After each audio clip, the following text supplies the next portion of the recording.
Қайырлы күн, менің каналыма қош келдіңіздер. Бүгін сіздерге өте оңай, бар болғаны 2 заттан ғана жасалатын, алайда пайдасыз шаң теңіз салаттың рецептісін көрсеткім келіп тұр. Олай болса, менің видеомды соңына дейін қарап, дәл осындай пайдалы салатты менімен бірге дайындаңыздар.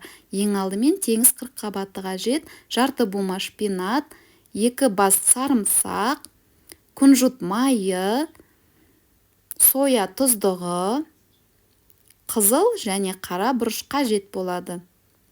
Олай болса, ең алдымен қырыққабатымызды бөлшектерге бөліп, содан кейін үлкен бөліктерін турап алатын боламыз. Егер де сіздер салаттың ашылау болғанын қаламайтын болсаңыздар, сарымсақ пен қара бұрышты азырақ қосуға кеңес беремін. Әлде мен сияқты ашылау салатты жақсы көретін адам болсаңыздар, олай болса, дәл осы видеодағыдай қоса беруге кеңес беремін. Біздің бұл салатымыз өте нәзік және жылы салат болып шығады.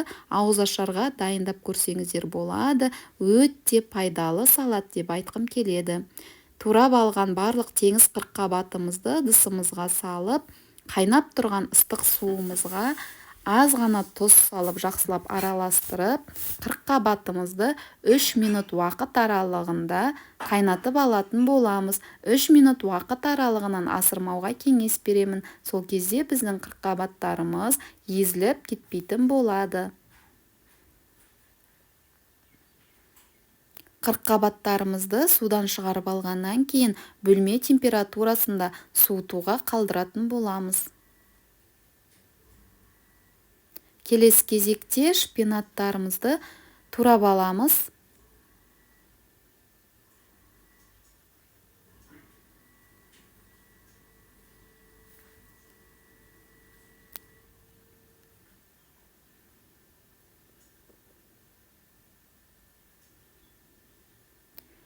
Осы шпинатты дысымызға салып, үстінен ыстық су құйып, бірден ыстық судан сүзіп шығарып алатын боламыз.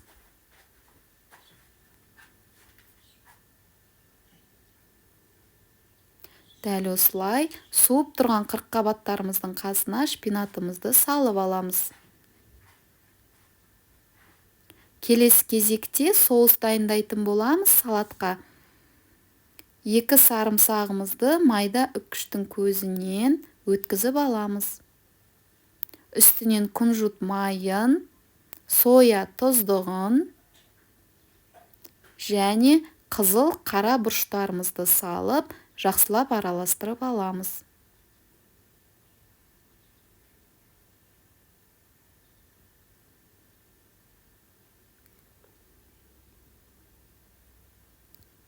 Келесі кезекте дайын болған соусымызды салатымыздың үстінен құйып, жақсылап араластыратын боламыз.